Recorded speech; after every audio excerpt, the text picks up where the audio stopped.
Everybody, it's Brian Hauser, and we've got the Hawk Blogger crew back together for the latest episode of Real Hawk Talk. It's what is it now? It's March. It's March 7th.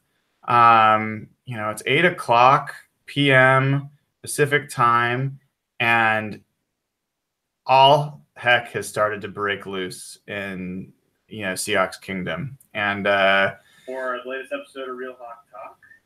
Whoa, we're hearing myself talk. One second. March 7th. See if that fixed that. No one wants to hear myself talk. So with me as always, intrepid crew, we've got Evan, our salary cap expert, and Earl Thomas, obsessor, as well as, hot take of food haver.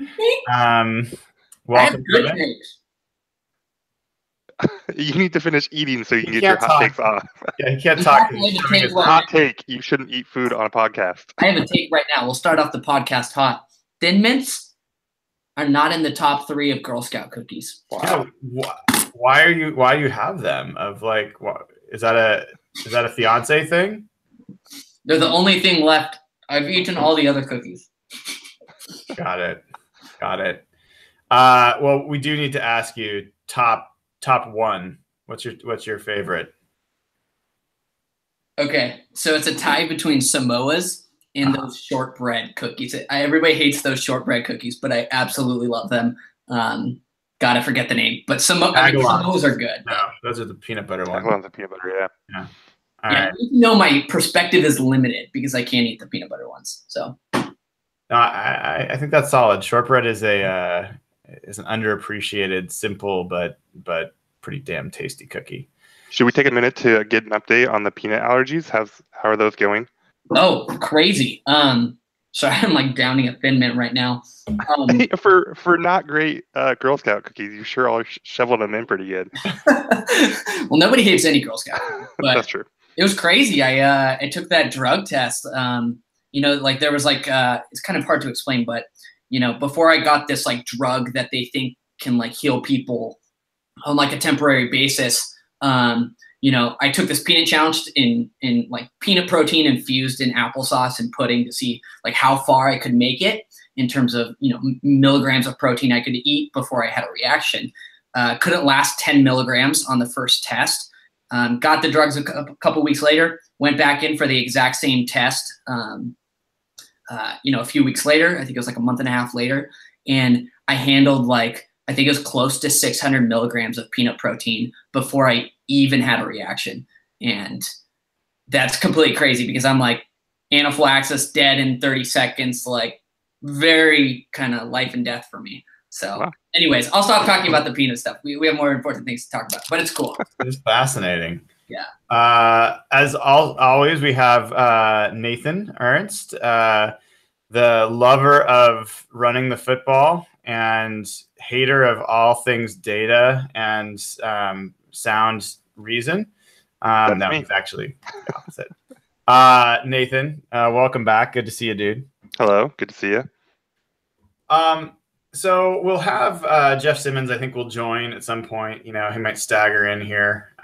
Should his internet and other things align for him. But guys, we've got a fair amount to talk about. It's been a while since we've been on, and who we thought maybe we'd be sitting here talking about the combine and Shaquem Griffin and who stood out there, and lo and behold, Seahawks are like, hold up on that for a second.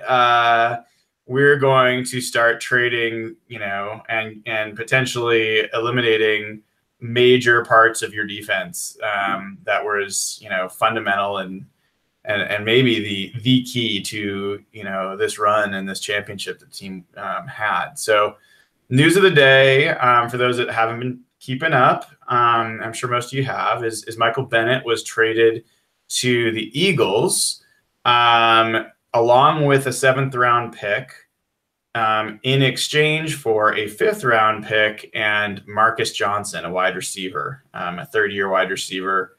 He was a backup for the Eagles 6'1", I think, 4.39 speed, around 215 pounds. So he's he's an athlete for sure.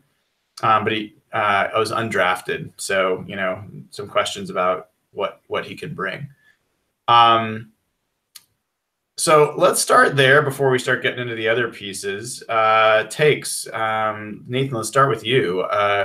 What was your reaction when you heard about the Bennett news, and what do you think it means relative to how the Seahawks are going to proceed as a result? Yeah, my initial reaction was pretty bummed out just to see Bennett go. He's been a huge part of this team. I really respect just kind of him as a person, how he's handled a lot of kind of his activism or the kneeling for the I'm totally spacing on words, Black Lives Matter, and that kind of work that he's done. So that's been cool. He's funny. He's awesome. He rode a bike after the Green Bay Packers game, the NFC Championship game, which is kind of an iconic moment. So a lot of memories, getting traded away. From just a football perspective, I don't know if this trade is going to be worth it. Bennett is old, and so it's probably not going to be that big of a deal because it's not really clear how long he can stay productive. He's had some injuries the last few years too, but he was a good player last year. I think it's fair to say he had a down year because he had been so good for so long here, but he was still a good, productive player. And so it's a gap that they have to fill now. And I know that people are looking at Deion Jordan and, who knows what they get out of Malik McDowell, but I don't think it's going to be easy to just fill that gap that he's going to leave here. So a 5th round pick is pretty light. Marcus Johnson, I've never heard of him. He's a rookie, undrafted guy, so we'll see what they can get out of that. But they got worse today for sure. Yeah, and welcome to the show, Jeff Simmons, making your normal, echoey join to the show. Always appreciate that, Jeff. Good to see you, dude. Yeah, as if today wasn't hard enough, I just had a 45-minute fight with my girlfriend. So. Well, did you get a 5th round pick in return for your trouble, or? No, the Seahawks did better than I did. All right, man. Well, I'm just glad to see that you're still in one piece. So congrats on that. That was how did you guys take today? Well, we're just going through that. Nathan gave his initial take, and we also got Evan's basically planning to only be on here to talk about Girl Scout cookies. So we've got that. We've got a little bit of a medical report from Evan about his peanut allergy. And I was just about to ask him if he had any opinions about the Seahawks, specifically around the Michael Bennett news. So let's see what he's got for us there. Yeah, I think I'm not as pessimistic as other people when it comes to this move. There were obviously a lot of rumors in recent days. I forget who the sources were that this might be related to the Seahawks wanting to get quieter. I completely dispute that without I don't have any sources or info on that. To me, the way I view the situation is it's just so counter-conflictual to what the Seahawks track record has looked like with players in these types of situations. Pete Carroll has always kind of encouraged activism and all that type of stuff. I just really don't. I don't think that's a valid reason that they're moving Michael Bennett. I really look at this. I really look at this move from kind of 2 different areas. There were lots of rumors that stuff was going on additionally behind the scenes last year that the public I don't know about. Lots of different sources saying that, which was weird. But I also think from a salary cap perspective, this is truly about cleaning the 2019 cap and beyond. Obviously, like Nathan said, it's $2.2 million cap savings for 2018. So it's very minimal. Doesn't make a large dent into the cap for this year. But I do think this is about the overall trend of getting, younger, a little healthier, and a little cheaper, and really resetting the direction of this team. I agree with Nathan. I do think they got worse today, but I think it's one of those moves where it's going to be painful right now, but I think it's probably the smart move long term. I really think the overall trajectory that they're heading for will produce long term sustainable dominance and 10-win plus season. So a lot of people are counting out like the 2018 season, like all of a sudden we're going to be a 5-win team. I think that's bullshit. I think we're going to be playoff contenders next year. I mean, we're still like a really talented team, even without Michael Bennett. So I'm not like doomsday over here, but I can understand the pain around it. All right, Jeff. Where did your head go when you saw the Bennett news and the compensation that they got back for him? Obviously, the compensation was pretty weak, I thought, given how many teams were rumored to be in the mix. And then like 10 minutes before the trade, I can't remember who reported it, that there was like 5 teams hot after Bennett. But at the end of the day, this is essentially like them cutting Bennett. And I think so. I thought I was a little surprised how low it was, but given his age, his contract, and I know his production started to dwindle. It might have been a foot injury, but he still was one of the better pressure players. Overall, I look at it from 2 perspectives. I understand what the front office is doing, kind of what Evan was saying. And the way front offices look at things is very different than the way most fans look at things. They're always a big picture perspective. And in 2018, the Seahawks aren't better. And Bennett will still probably be a pretty productive player. There's a reason all these teams, including New England and Philly, the 2 Super Bowl teams, were after him. And yeah, the Seahawks are probably going to be worse than they were. But from a big picture perspective, I believe the way that the whole Seahawks offseason has gone and is they're trying to get ahead of this decline, and they want to kind of set the tone. And I think that lines up with why they made the coaching changes this year, why they had Earl and Sherman in the rumors, and they're kind of doing it with Bennett. And I think they're paying the piper for a couple of years of bad moves. And at some point, they were going to have to pay for all these weak drafts and the lack of players they've added outside of those really years since 2013. They kind of had to pay the piper for those trades that didn't work out and giving up the pick for Sheldon Richardson and missing on all those draft picks. Unfortunately, Bennett and the team in 2018 is going to reap the issues of that trade. And yeah, I think what Evan was saying before, I think if you look at their cap and really study it, I think they're setting the season up to kind of bridge into 2019. And this might be a year where they take a step back, and maybe that gives them some high picks and some ability to rebuild. And it looks like, just from the big picture, they're a year or 2 away from really getting back to real contention. Yeah, maybe they'll be in the mix for a playoff spot, but with all the guys they're going to lose on defense, they're at least 2 drafts away from rebuilding this thing to the Super Bowl level we thought this team was at going into last year. Yeah, I think there's some really good tidbits in what you were just saying there, Jeff, and that, like, you got to start with the fact that the Seahawks made a calculated risk here, took a calculated risk in how they managed their roster over the past few years. They chose to re-up older players, for what they believed to be a period of time that they could contend for a championship. And they thought they were going to keep the window open for that period of time. And they thought they could kind of thread the needle. And they just haven't been really that close to being a championship team, especially the last 2 years. And I think that there's a lot of credence to what you're saying, that they looked and they said they see the decline and they see it coming pretty fast and potentially pretty painfully. And they're trying to cut their losses, as much as possible and get out in front of it and having some control over it. And John Schneider, I mean, I've heard him say it a dozen times at least.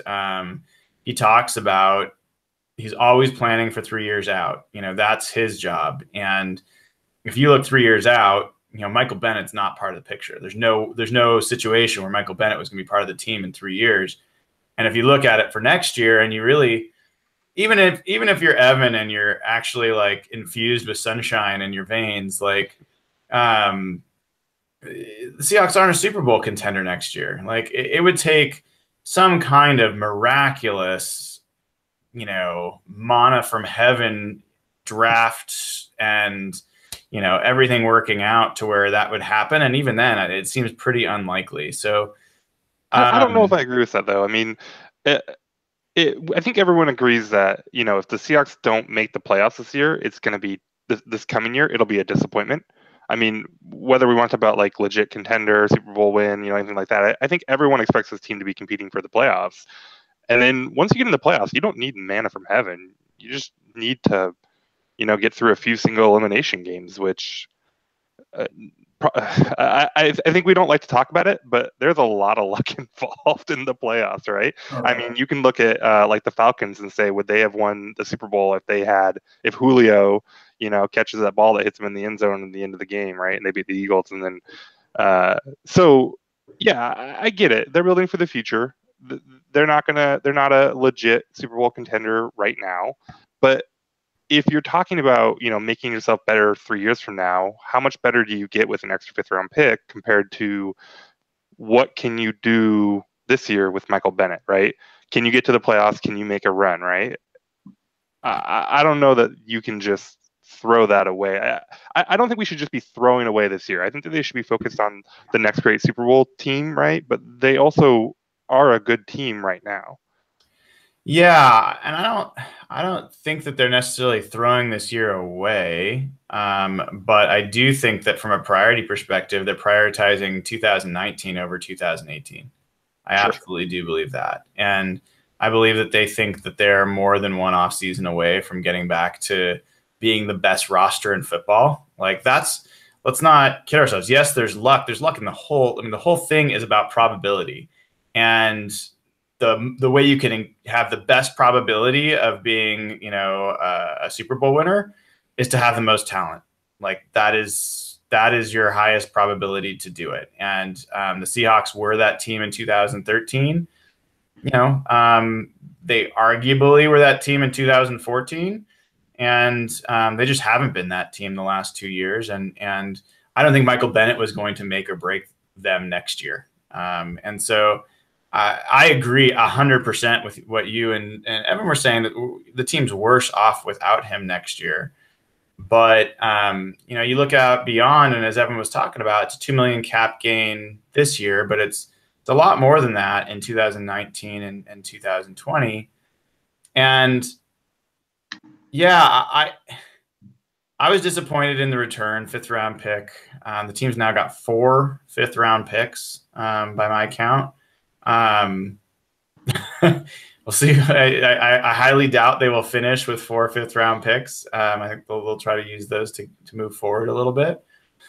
But let me pair this with a little bit talking about the Richard Sherman news, and let me kind of spin a story here for a second, and you guys can react to the Sherman news as well. But let's say so for people that haven't been playing along, there's been all sorts of rumors about Richard Sherman being on his way out next. And first it was reported that he was going to be cut. Jeremy Lane tweeted that goodbye, essentially, or something along those lines.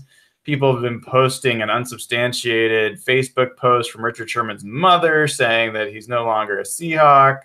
There's reports that he's been saying goodbye to everybody. There's reports saying from Sherman that he doesn't know that he's leaving and that there's none of that. He doesn't know what all this news is about. There's a bunch of stuff out there. There's literally a tweet from a quote-unquote reputable reporter that said Richard Sherman will either be cut, traded, or kept. Awesome. I bet he's right. Thank you for that breaking news. So let me play this for a second. Let's assume that the team is going to cut Richard Sherman. And I want to hear what you guys think about that. But I started looking at this from a cap perspective, and this is Evan's place, so Evan can check me on this. But I kind of went through and I was like, all right, so let's assume that there's a pattern here. The team's trying to they're making a concerted effort to kind of get out from under some of their veteran contracts and clear space and kind of clear the decks, let younger players come in, all that kind of stuff. So I went through and figured out, a cut of Richard Sherman. Cliff Averill, 100% is out. I don't think that there's a doubt there. I think there's high likelihood Jeremy Lane's out. I think there's high likelihood that John Ryan's out. And I just, for the sake of conversation we've talked about before. I put KJ Wright is out. There's a report that Brian Cushing was visiting, and who knows? Maybe the team's really gonna go a little bit nuts and try to really clear the decks and reload. If they did that, they'd have $47 million in cap room this year.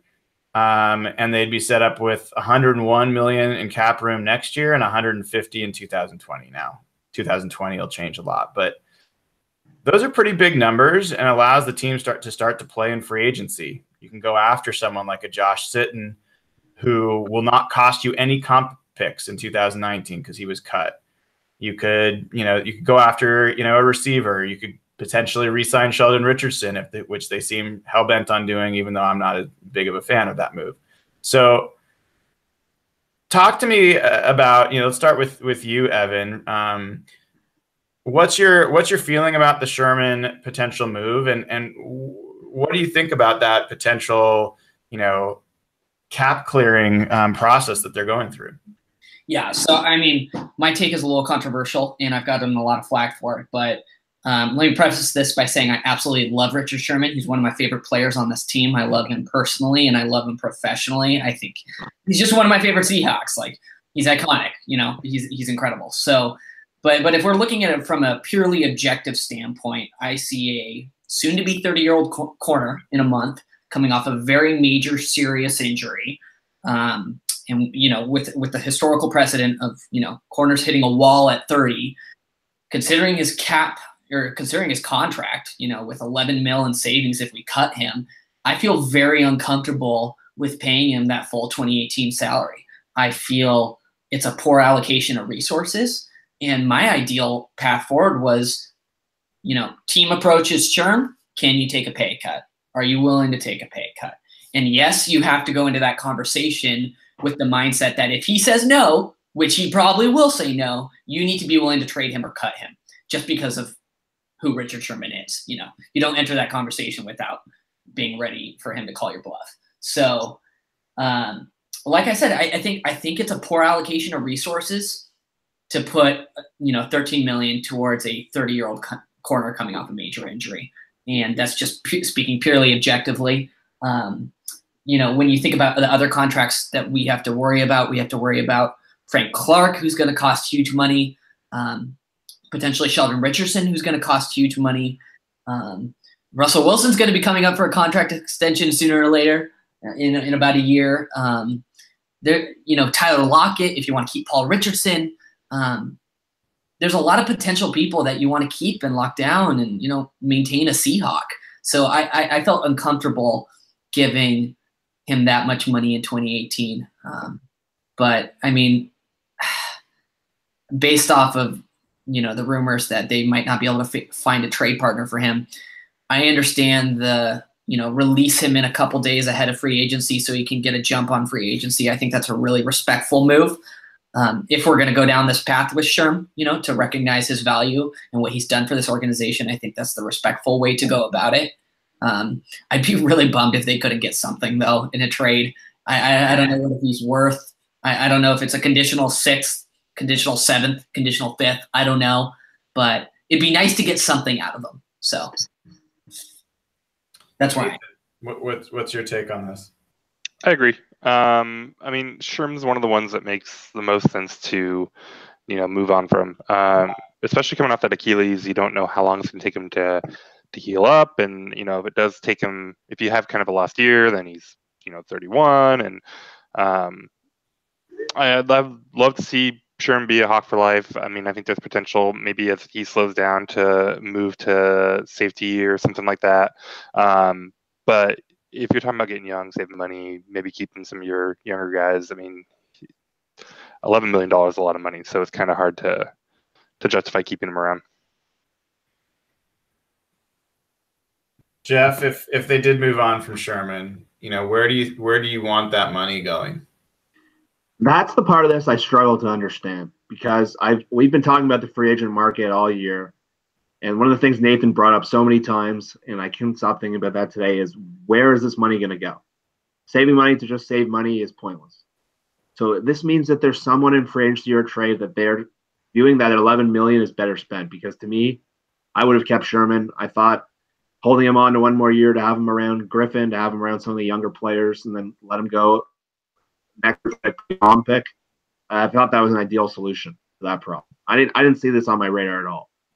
So to me, my guess, and I think Brian, you said it, the guys I keep looking at are Sheldon Richardson, which would scare the crap out of me because of the money that he's going to command. Maybe it's Josh Sidden. Paul Richardson's a guy I can see. I know teams keep mentioning him. I know Schefter mentioned that trade for the receiver today was part of the insurance of if they don't get Richardson. But I keep looking around free agency. I just don't see where's this 11 million going, because clearly Seattle values this 11 million. So I don't know if that's Sheldon Richardson. There's all cap year long when I was studying their cap. I kept saying it's either Earl, you got to either rid of Earl or Sherman if you want to keep Richardson. Yeah, I've liked Jeff. Maybe if you can mute. I've liked Andrew Norwell as someone for them to target. He's going to be a super expensive guard. He's 26 years old. He's a first-team All-Pro guard. And if they clear this much room, they definitely could, go after him. The reason that I have some doubts about whether they would do that, not just the price, but really because I think that Snyder loves comp picks, and if they sign Norwell to a massive deal, then if they were to let's say Jimmy Graham gets signed but to a decent deal somewhere else, let's say for a second that Sheldon Richardson gets signed somewhere else to a decent deal, they basically canceling out potentially a third-round pick in the following season or whatever it ends up being for them to get that. So I get why Norwell may not be the right choice, but Sitton is he's a good guard. He was a Pro Bowl level guard last year. Played well for the Bears. He was cut, so when someone's cut, it doesn't count against the compensatory pick formula. So, that could be someone who's in play. He's not going to be nearly as expensive at the age of, I think he's 31, I want to say, as Norwell. But that could be one thing. I'm still out on a limb here, and I think it's highly unlikely, but I am a fan of the idea of getting out from under Justin Britt's contract. I didn't think he had a great year last year. They have an out within 5 days of the league year starting to be able to do that at a pretty minimal cap hit. It would actually be a reduction in cap space this year, but a big gain in the following years. And I'd love to see them move Ethan Posick to center and clear space for a guard. And anyway, I think there's a couple more moves that would be interesting there. When it comes to someone like Sherman, I'm trying to look ahead and understand why you might do that, but there is a point where you kind of lose the forest through the trees in all these moves. And someone like Sherman he's foundational to the competitive nature of that team. He's foundational to the way that defense plays and prepares. The amount of time he spends with young players, young corners, coaching them on the technique and how to get ready for the games. And people talk about that maybe it's a culture thing. He is loved in that locker room. I mean, every single person that comes in as a free agent has the exact same story with Richard Sherman. Man, based on what I've heard, I thought he was going to be a total ass, but he's one of the best teammates I've ever had. Like, that is consistently the story that comes out there. So I don't think it's a cultural thing. I think it's a cap thing. And I think it's most likely because they find they can't get something of real value for Earl, and there's no way they're going to cut Earl Thomas. Like, that doesn't make any sense at all. So, yeah. Nathan, if you had, let's just for a second say you had $47 million in cap space. Where do you want the Seahawks? What's the top two priorities where you want them to spend some of that money? I do think a Frank Clark extension would be talked about here somewhere. I don't know if he's a top two priority. I mean, I think he's a guy that you definitely don't want to let walk, and you're gonna have to pay for him. And so, I don't know how much of that money now helps with that. I don't know if they can get creative. If there's one where they can maybe front load some of his money, and so he costs less long term.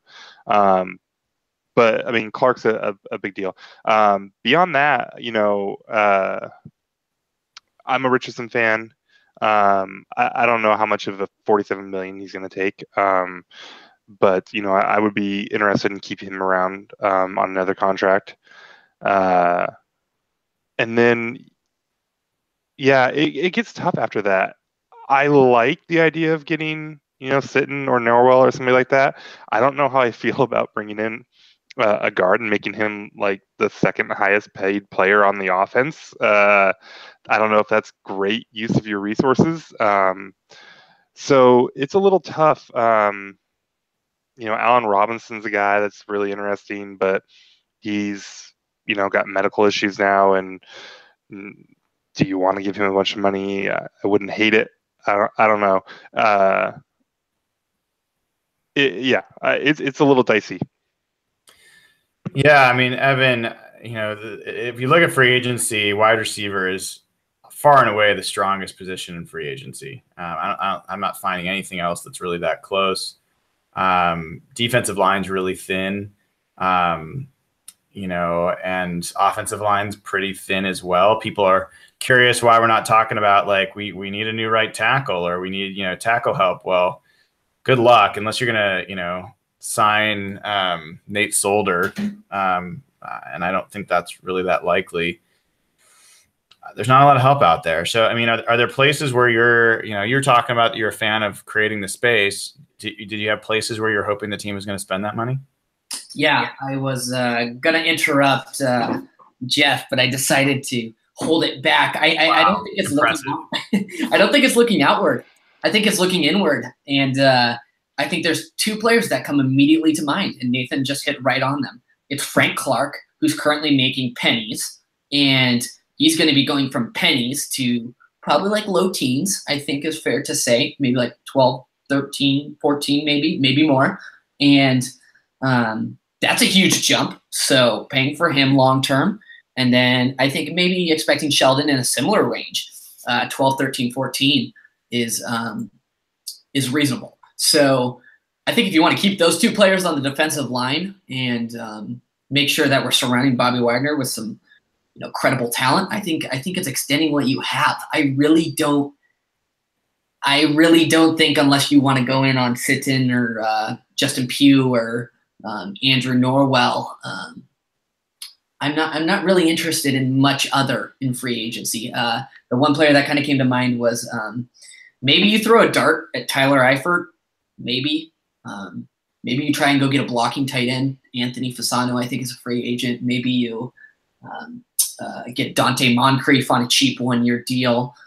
There were some comparisons that Dante Moncrief would have like an Alshon Jeffrey, like 1-year type prove-it deal, like he did with the Eagles and kind of exploded. And, we saw the end result of that situation. But I don't think we're in a position to, unless we make some serious moves like Brian kind of outlined and like cutting KJ Wright, Sherman, which is now expected. I don't think we should go out and spend a ton. I really don't, unless it's for a big piece on the line. They have a decision to make here on Dwayne Brown too, right? That's the other one I was waiting for. That's a great point. He's up for extension. He's up, he's entering his final year of his deal. And, actually, if I pull up his deal right now, he has a $9.75 mil cap hit in 2018. You could absolutely lower that by extending him to a 3-4 year deal. I was just talking about that the other day with some buddies. I have zero concerns giving Dwayne Brown a 3-4 year deal. I mean, look at what Andrew Whitworth is doing right now at 36 years old, left tackle, just had a great year. I think Dwayne Brown is 32, 31. Yep. Yeah. So I think I have no problem lowering his cap hit and, extending him to like a 3-4 year deal. I think he's absolutely somebody that you need to keep in the fold. Yeah. No one's clamoring for the Seahawks to go sign a veteran running back, huh? Okay, hold on. I kind of like the idea of Frank Gore. I gotta. Okay, hold up. Everybody is suggesting Le'Veon Bell, and let me just tell you right now, I cannot think of a more. I cannot. That is literally the stupidest thing I've ever heard in my entire freaking life. It's like saying Dick's is better than In-N-Out. It's just not true. It makes no sense. It's completely ridiculous. The Seahawks are not going to go out and pay $16 million for a 27-year-old running back. Just stop it. It's not going to happen. We are not paying Le'Veon Bell $16, $17 million. I never want to see another tweet about that again. And nobody wants Jarvis Landry? No. I think he's kind of overrated. He's super overrated. Yeah. Like 8 yards per catch. Yep. Yeah. And I wouldn't expect him to get Norwell. Everything I've been hearing is he's going to go to the Giants. That would make sense. Well, Dave Gettleman drafted him. They're apparently very close, and they have a lot of cap room. I heard Paul Richardson is going to get a big offer from the Redskins. Really? Yeah, I heard they've been about that. Matt Berry wrote about it too, and Matt Berry's very connected to the Redskins. I heard the same thing last weekend. They need a speed receiver to pair with Doxson, and they're looking at him, even though Alex Smith can't throw a deep ball. You telling me Terrell Pryor didn't do the job? He was a disaster last year. Yeah. He's a guy I like. I'd love to see Seattle bring him back. Really? Yeah, I mean, he's going to be super cheap, right? I mean, he was a disaster last year, but he's shown some ability. Why not? Take a flyer on him. He literally couldn't catch the ball last year. I don't think he literally. Okay, no. Literally couldn't catch the ball. He was on my Whatever. football team, so I had to watch almost every game in very painful fashion. It's like he forgot how to catch the football. I'm not even kidding. What about a 24-year-old Sammy Watkins or a 27-year-old Taylor Gabriel? Watkins is going to get paid, right? Yeah, I think Watkins is going to be up there. That's the Yeah, I mean that's the tough thing here, right? Is that there's no one to really go make a big splash on, and so you're trying to get young, and you're looking at cutting a guy like Sherman because it seems like the right thing to do with the team transitioning, and then you save the $11 million, but you also don't want to turn around and throw it at a guy like Sammy Watkins, who hasn't stayed healthy, and it's kind of questionable productivity and stuff like that. And so, do you make the move to get younger and save some money, and then go like just kind of nickel and dime your way through free agency by getting Taylor Gabriel or whoever? How do you balance this? What about another rumor? Honey Badger might be cut from Arizona. Any takers here on the Honey Badger? I can live with that one. I really enjoy the Honey Badger. Like, I'm a huge fan of his, but I think it'd be a bad move. I think he still commands serious money, and at some point we have to give our youth a shot, and at some point we have to rebuild through the draft. I just think, yeah. Has he been good? I know he was good, and he's had injuries. Yeah, I don't know if that's the thing. It's more of a name, I think, honestly. Yeah, well, he was really good before last year. He was one of their best players on that defense. And where does he play for Seattle, though? Well, that's the thing. I mean, he's been either a safety or a nickel corner for them.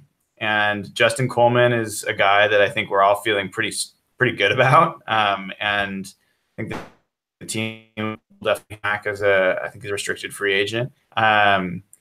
Safety is an interesting one. Like, you could say that's they bring him in and compete there, but he's only 25, so this is not a guy where you're like abandoning the youth movement. This would be his third year in the league or something like that. So that can't be right. I think it's got to be more than that, right? But yeah, he is young. You're right.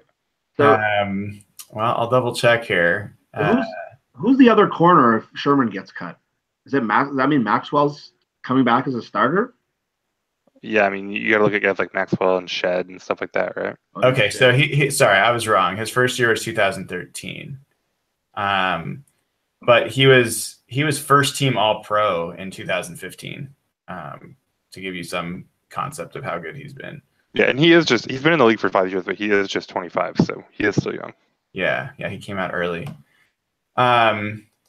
Yeah, I mean, let's go through it for a second in terms of where things are kind of shaping up in terms of the roster. So let's assume for a second Sherman's gone, and let's assume that Earl stays. Let's just assume that is how that plays out.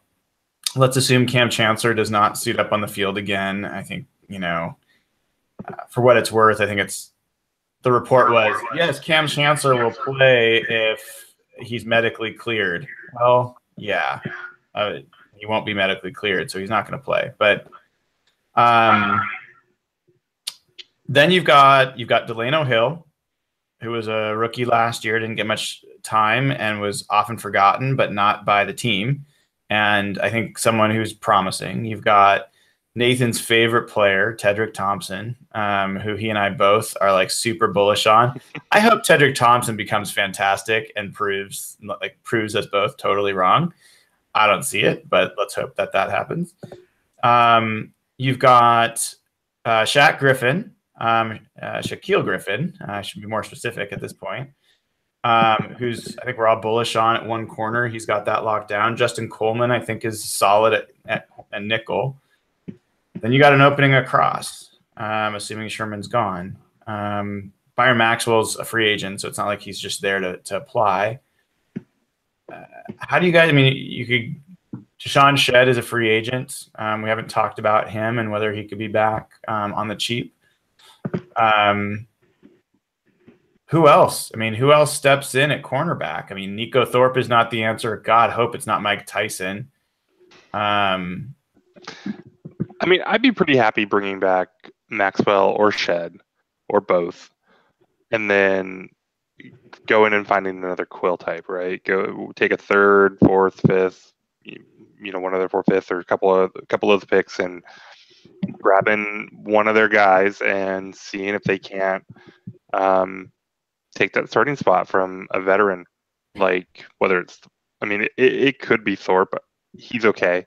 But probably more likely someone like Maxwell or Shed that they're familiar with, that they know can play in the system, and let those guys just kind of keep the spot warm and give some young mid-round pick a chance to go win a job.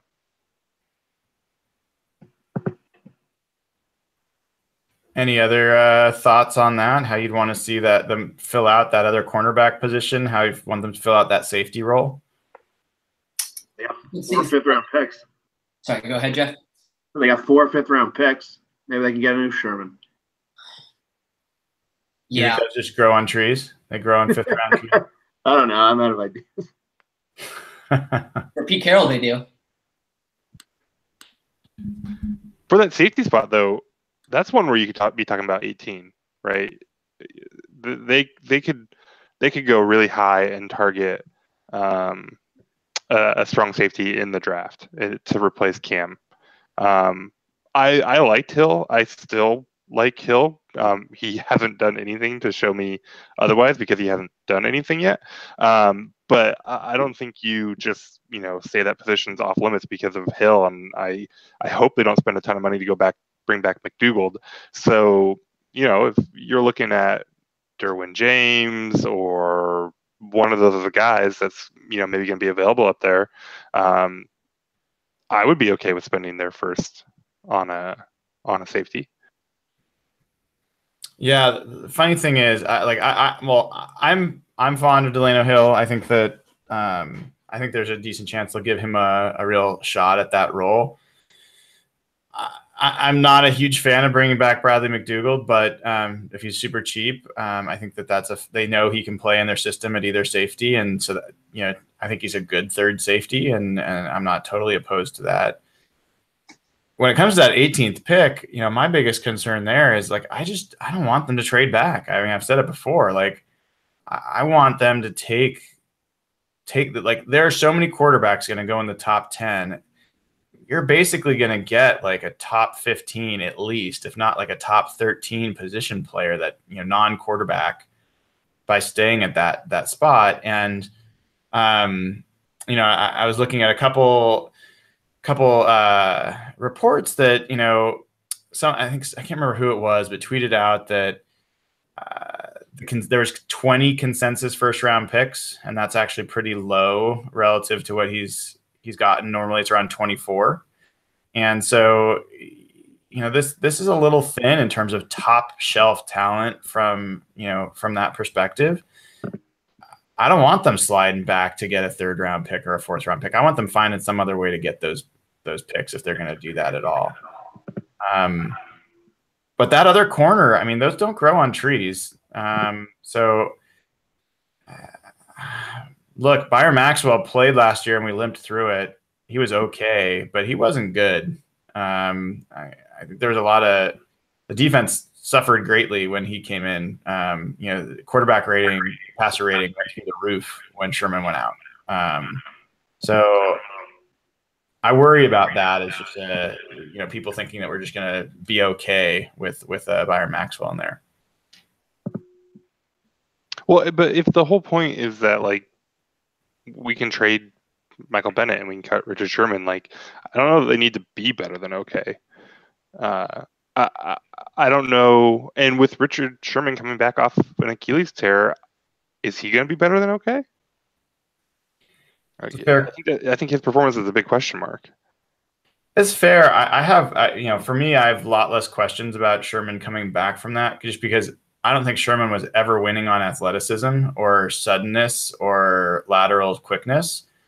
Sherman was a technique corner, anticipation corner, and a read. He was able to read what was happening, so he could play at a slower speed his whole career. So I personally don't have that concern, other than maybe like re-injury. Once you've had an injury like that's a real issue, and so that's always something to be aware of. But I'm not as concerned about that.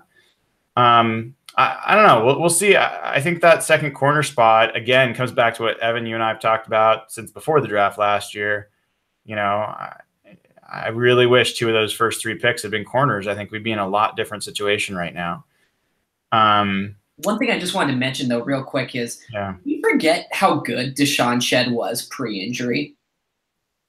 He was playing really, really well pre-injury. Last year was a wash. He got special team snaps.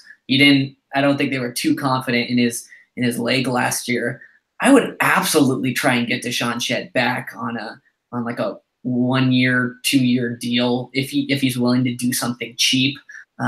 If anything, for depth, I think he's a low risk player that could end up returning to form. Yeah, what's your take on that, Jeff? In Shedd? Yeah.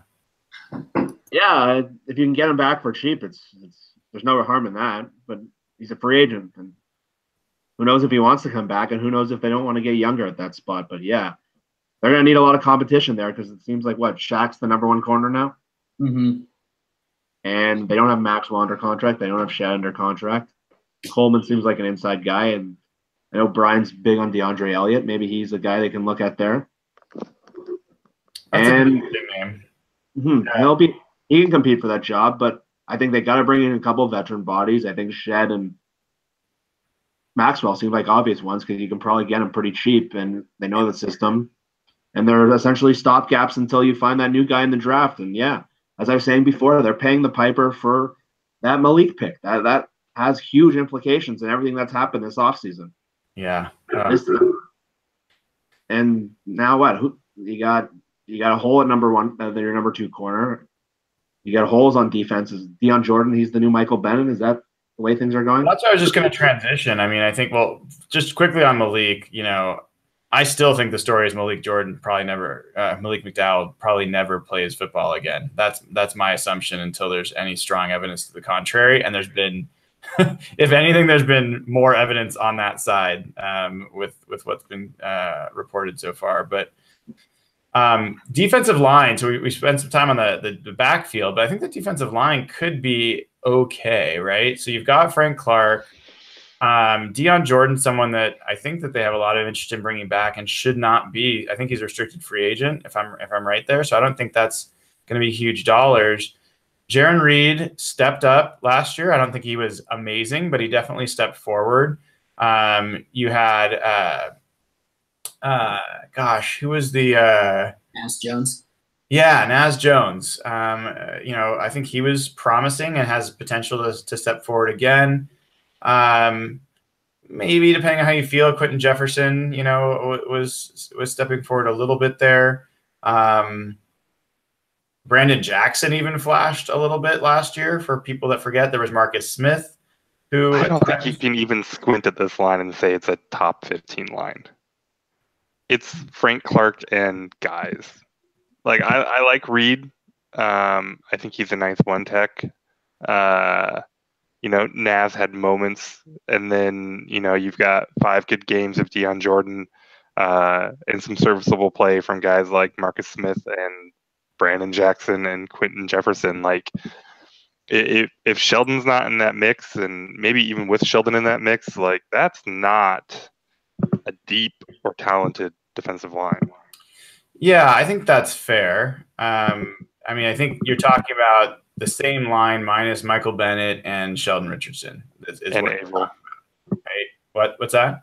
Averill too. I mean, he was hurt most of the years. I know, but you're used to having him in the mix, right? Yeah, but if you're just looking at where they are from, the defensive line was, it was one of the top pass rushing, from a numbers perspective, defensive lines last year. Most of those pressures were not necessarily coming from Sheldon. A lot of them were coming from Bennett, and Frank Clark and some of those other players. So I don't think it's quite that cupboard's quite as empty, but I do think Deion Jordan was a really productive pass rusher in the games that he was there. And then, if they decide to bring Sheldon Richardson back, what's your NASCAR package? What's your nickel package? You tell me. It's bad, I think, is what it is. It's Deion Jordan, it's Frank Clark, it's maybe Sheldon Richardson if you have him, and then it's Naz. Okay, that's also their base down. Like that's that's not like impressive. No, it's not at all. It's not like it's probably not the worst in the league, but it's probably closer to worse than it is to best. I think there's zero depth whatsoever. If Frank, right? Like yeah, and exactly. Who are you rotating? You're playing Clark and Deion Jordan like all 3 downs in the scenario, right? Because those are also your base guys.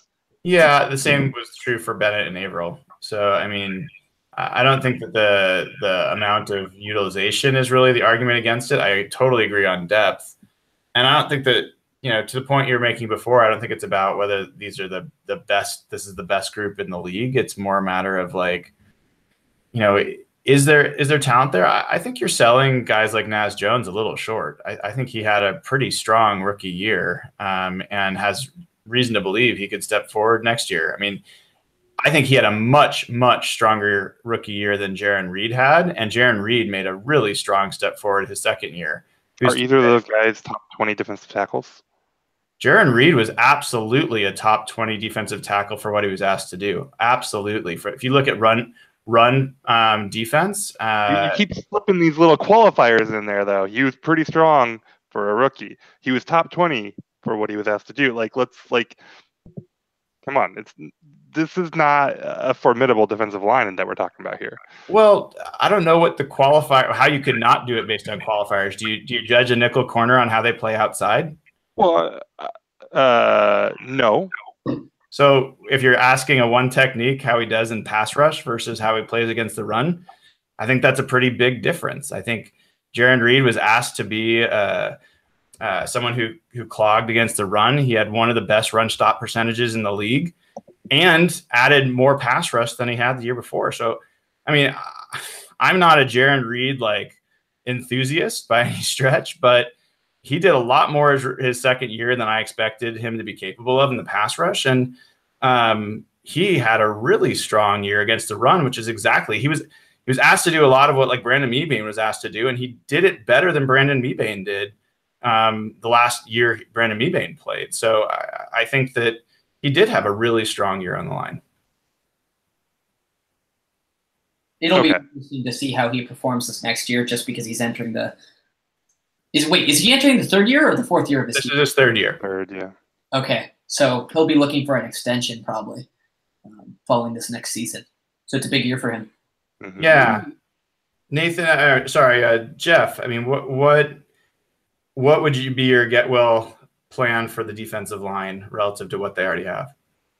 I think this is where pick 18 might have to go.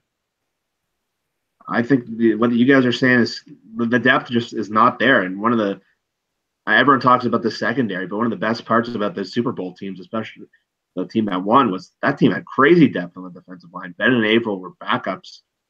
They had guys coming off the bench that became starters elsewhere. They were loaded. And now you got what? 1, 2. Like, I think you can get by in a rebuilding year with Jones and Reed. I think those guys are capable NFL level players.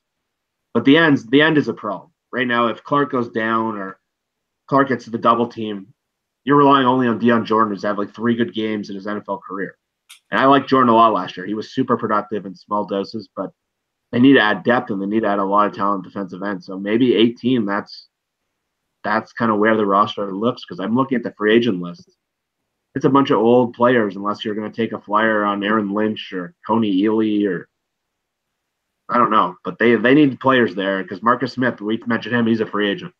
Benson Mayowa got released today. I don't know if they want to bring him back, but defensive end's a huge priority spot because even if you bring back Sheldon Richardson and with the money that you saved with Bennett and Sherman, you're still not fixing that defensive end spot. And I don't know if I'm ready to extend Clark yet. I kind of want to see how Clark does this year now that he's that number 1 guy. I kind of want to see how he performs before I make that commitment to him.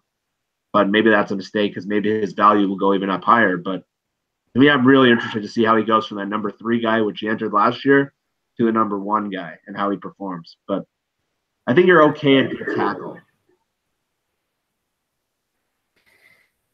Yeah, I mean, a name that's come up in the draft is Marcus Davenport, who, I didn't particularly love what I saw from him in Senior Bowl practices, but had a pretty good combine. And some people have talked about him as being an option. Nathan and I clearly see it differently, but, I think that Frank Clark is, I remember the stats I pulled up, either the second or at worst, the 3rd most productive pass rusher the Seahawks have drafted in its first 3 years, other than like Cortez Kennedy I think he passed Cortez Kennedy, other than like Jacob Green and maybe Jeff Bryant, something like that. So I love Clark, by the way. I think Clark's fantastic. I think he's super strong. And if Deion Jordan, who had, I think it was 4 sacks in 5 games and was one of the most productive pass rushers in terms of pressures created in the 5 games he played across the entire NFL, if that's sustainable, then you've got a pair of pass rushers, and there's a lot of teams in the league that would love to have 2 productive pass rushers on their line. And Jaron Reed, whether or not he's the best player in the world, was a pretty productive player for the position he had. So I do think there's some pieces there. I think the key thing is depth and trying to find some more upside. But it would not surprise me if they throw Sheldon Richardson back into that mix. It's not what I'd love to see, but I can definitely, based on the things available to them, I could see them making that move. So we only got a few minutes left. Let's spend a few minutes on one of the coolest stories, I think, over the weekend. I know it got a lot of press, but I think there's some specific connections to the Seahawks. So did you guys get a chance to watch Shaquem Griffin during the combine do his bench press, especially? I see you nodding your head, Evan. Yeah. It was powerful. It was really cool. Obviously, he's the twin brother of Shaq, and there's been tons of talk about where he'll go in the draft, and I don't know what the right spot is for him, but we saw mentions of like 2nd, 3rd round. Problem is, obviously, right now the Seahawks don't have a 2nd or 3rd rounder. If they, that could change, but I'd obviously love to have him on the Seahawks. I think that's exactly the attitude that we need. That grit. No, nothing will stop me. Don't care what's in my way. We're gonna, completely take this over. Like I love his attitude, and I love him. I just love who he is. I think he's super inspiring. I'm very curious to see how high he'll go, though. Yeah, I mean, he's 6'1", 227 pounds, and he's been a linebacker pretty much a linebacker or rush end at times in college. Nathan, I'm not sure if you've had a chance to watch him play, like any of his tape. I've watched a few of his games, and he's really talented rushing the passer, but I'm just not sure that there's a reliable role for a 227-pound pass rusher in the NFL. So maybe linebacker works, maybe strong safety works. What's your take on what you've seen from him? Yeah, I mean, I think, obviously the big question mark with him is he only has one hand. But when I watch him and, if you set that aside, I think that there's, like you just said, there's a good question about, like, at his weight and and what he does well, which is really, rush the passer and blitz, is that a role he can do in the NFL? And I think that's the bigger question to me now than his hand, especially playing up towards the line. I mean, I think there are fair questions about how well he's going to be able to tackle bigger, faster, stronger athletes in the NFL. But I just don't know where he plays exactly. Can he rush the passer at 227? I mean, he has some special movement skills. Like, he's clearly very, very athletic, right? It's not just the combine numbers. And so I think he could be a good linebacker, but even for a linebacker, that's real light. So there are a lot of question marks about him. I don't really know where I think he ends up going, but he's a cool story, and he's, his college tape's really fun to watch. So if he can replicate that at all in the NFL, he could be really dynamic, exciting defender. Yeah, Jeff. I mean, when I've seen him, I mean, I think that for comparison's sake, I mean, he's got a lot of similar attributes to Malcolm Smith, who the Seahawks took in the 7th round a few years back. Smith, people forgot, was like a 4.44 40 guy. Griffin was 4.38, so a little faster, and similar weight. Smith was a light linebacker, but was pretty productive and was able to do that, and the Seahawks knew how to utilize him. At the same time, Cam Chancellor was another guy who was kind of a tweener. People didn't know if he was a linebacker or a safety coming out of college. That's why he lasted to the 5th round. I don't personally buy that Griffin's going to go in the 2nd or 3rd round. I think his top, because of the questions about position and where he'll play. I think there's a lot of teams that can't use him. Like a lot of 3-4 teams certainly wouldn't consider him a linebacker. So, yeah, I think that there's a real chance that the Seahawks could have a shot at him in the 4th or even the 5th round. And he could be part of the answer at safety. It would be an interesting piece, and that's where the hand really comes into play. Is he going to be able to break up passes? Is he going to be able to catch the ball? What's your thought on where he could fit in the NFL? One of the great things Pete Carroll has done and does with rookies is he really designs specific packages for rookies that utilizes very individual skill sets. You mentioned Chancellor, and the way he got him on the field as a rookie, he brought him along slowly. He mostly used him as a special team player and used him as a 3rd safety and nickel. And there's different roles where he was bringing along Bruce Irvin slowly, and Malcolm Smith was a guy he was able to get in the field. So if Griffin has a unique skill set, I think Seattle would be fantastic, because maybe you can get him as a 3rd safety in coverage, or a 3rd linebacker in a nickel formation, or a dime formation maybe, and then they can use a guy in space, because they had Will Hoyt in that role who was stiff in coverage. And if you move on from KJ Wright, you're going to need another linebacker who can play in coverage and play in space. So I think there's a lot of ways you can get him on the field. And if anyone, Pete and Kenny Norton are 2 guys who would be fantastic with him. But yeah, his size is obviously a major concern, and he's not a prototypical guy at all.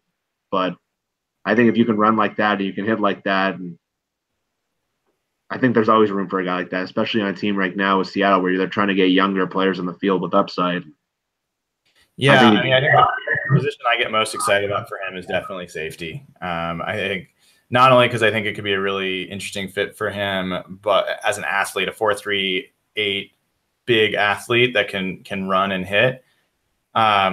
Because come on, I mean, this is the rebirth of the next generation of the secondary, and having those 2 brothers back there is be fun to watch. I mean, just as a fan, I mean, that'd be a great story. It'd be great to watch that unfold, and something of just the human part of it makes me feel like that those two would make themselves better. In terms of how they would work together, how they'd prepare together, how that secondary might be able to come together. That could be really interesting if that plays out. So, hey guys, we've been at it here for an hour. I know that it's been a little while since we got to talk, but it was great to catch up with you guys. It's going to be an active appearance, like the next few weeks will definitely be active, and let's make sure we get a chance to get back together here in the next few weeks.